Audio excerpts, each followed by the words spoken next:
My brothers and sisters, without further ado, I introduce to you Lieutenant General Nadja West.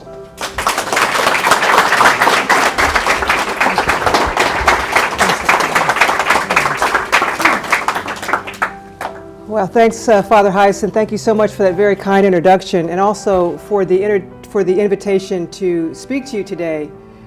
Though I must admit that I do feel a bit odd as a fellow parishioner that shares fellowship with you on most Sundays. And I tell you, Father Geis from St. James thinks that we've defected. He's really, that's our parish there, but really love it here. And so, I'm a fellow parishioner here, and I share fellowship with you.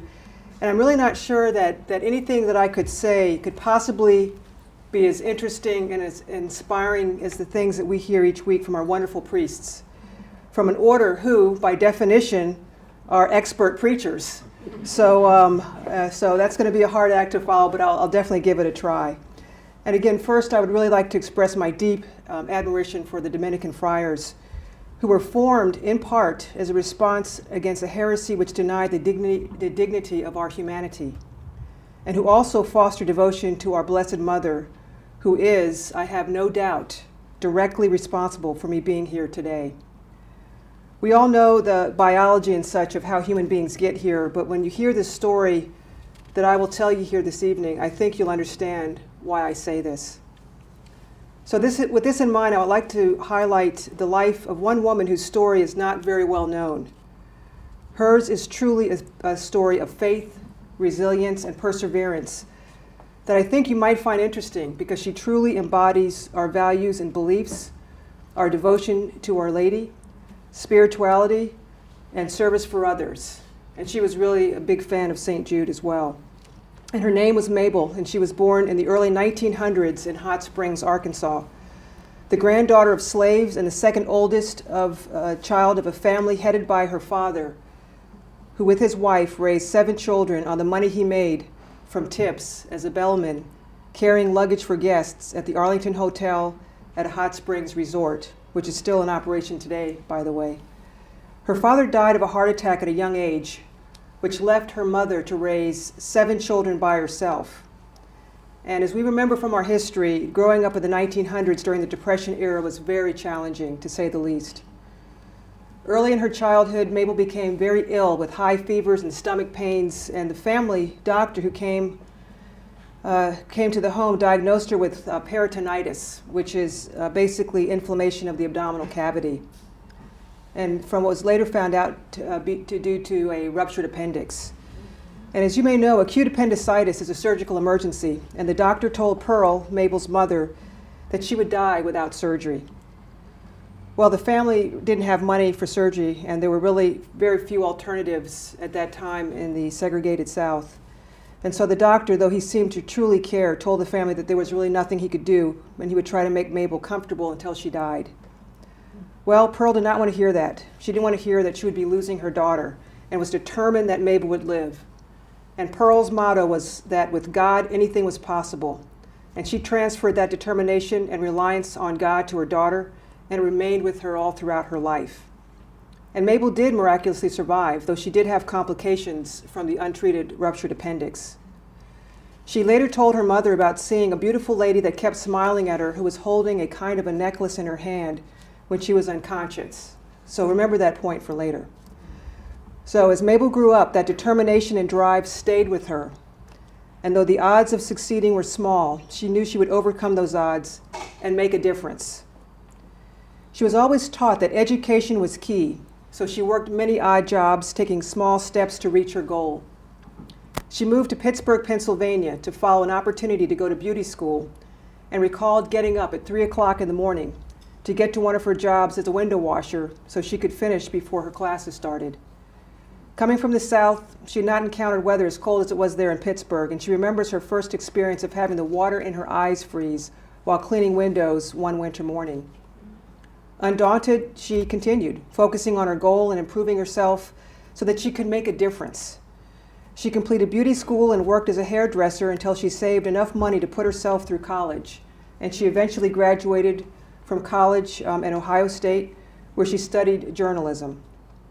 She went on to be a writer on the staff of the Baltimore Afro-American newspaper, a publication that was established in 1892 that crusaded for racial equality and economic advancement.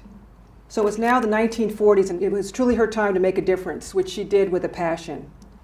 She, along with the newspaper's photographer William Scott, risked their lives on many occasions to expose injustices and to give a voice to the disenfranchised, and had a profound effect on social change.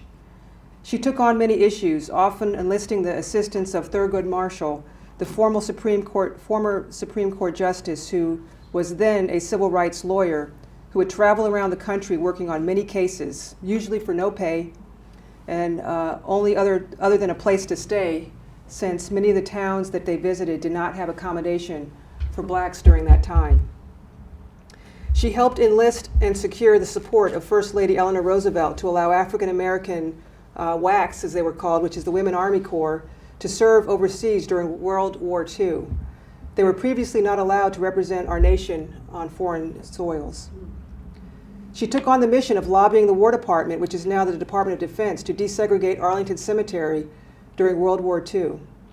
Previously, all soldiers of color, including our Native Americans, were buried in a separate section. And her perseverance paid off, and she was successful in ensuring that soldiers who died for their country did not have to bear the indignity of segregation even in death. And so it's quite fitting that she and her husband, along with one of their sons, now rests in Arlington Cemetery, not too far from the eternal flame of the gravesite of President Kennedy. Did she answer the call to social justice? I think so. But guess what? Her story doesn't stop here.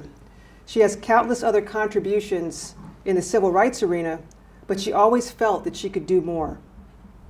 After going through some troubling times, her brother, who is actually the pastor of Berean Baptist Church, which is right here in Washington, D.C., told her one day, and very oddly, that she should talk to a priest. And later he said he didn't know what seized him to tell her that. You know, again, here he is a pastor, they grew up as a Baptist family, but he said talk to a priest, and she did, at Holy Redeemer Church, which is also here in Washington, D.C., and that led to her conversion to Catholicism. And that's where she also learned, after all those years, what that kind of a necklace was that she saw as a dying child. She saw what it really was, and that started her lifelong devotion to Our Lady of the Rosary and her zeal to do more to help others. And after her marriage to a soldier in 1950 and her first trip out of the country to an overseas assignment, Mabel found that opportunity to do something. While overseas, her husband went on many extended field exercises, and so each time she would go on various tours and visited several holy sites. She visited Lourdes, Our Lady of Czestochowa in Poland. She saw the Infant of Prague in Czechoslovakia at the time, now the Czech Republic.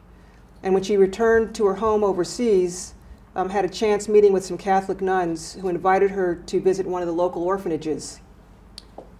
And that day she knew what she could do to make a difference. And over the next several years, Mabel and her husband had, with their connections from their journalism days and the assistance of several airlines, arranged for the adoption by families in the United States of over 500 abandoned and orphaned children. And since the scar tissue from her previous ruptured appendix had affected her ability to have children of her own, Mabel and her husband adopted 12 children of their own, and all went on to persevere and contribute as well. One of her sons joined the Army and served in Vietnam. One daughter served her country with distinction in the Navy and ended a 31 career serving on the aircraft carrier USS Roosevelt during Operation Iraqi Freedom. Another daughter is a teacher in a Native American village in Alaska and has adopted a son of her own. And time really doesn't permit me to tell you about the rest. And though she did not seek publicity or fame, in 1968, Mabel and her husband's efforts were recognized, and they both received the Papal Humanitarian Award from Pope Paul VI. So for the rest of her life, she continued to be an inspiration for all on how one person from a humble beginnings can make a difference, change America positively, and influence how Americans are perceived by other nations. And I think about how different this world would be today if many years ago that determined little girl who refused to die had succumbed to her illness. All of the individual positive changes that she made may not have occurred. over 500 children would have easily wandered off the face of the earth, unknown and not knowing the love of a family. And I would definitely not be standing in front of you here today, and most certainly would not have had the privilege of being an American soldier like my dad, as I am one of those 12 children that benefited from her and my father's unbelievable love and their great example of what good and decent human beings can do. She and my dad gave me a second chance at the wonderful gift of life. They gave me my faith, my devotion to Our Lady, and also to St. Jude, one of my mom's favorites, and also my confirmation saint. And I attribute to St. Jude all the other blessings and things that have come my way since that time. And so in closing, I'd like to ask you to reflect for just one moment on what and where America is today. If you think about it, in our relatively short history as a nation, we've eclipsed many others who've been in existence for millennia. And we've done it through the commitment and sacrifice of countless men and women of faith who responded to the challenge to make a difference. And so today I challenge you all here and ask you, you came just for a talk here, but I'm going to give a challenge too, Father, if that's okay. I want you to think, how will you make a difference? So how will you be women and men for others? I know that's the Jesuits, but I kind of borrowed that from them. So Mabel Grammer's story really confirms that it really doesn't matter where you start, and mine as well. It doesn't matter where you start, it's but how you finish. So how will you cross the finish line? And so I ask that may we all continue to change America for the good so that our nation continues to be the shining example of freedom and hope that it is for the world. And so God bless our nation, God bless our wonderful parish, and God bless all of you. And thank you all so much for your very kind attention. Thank you.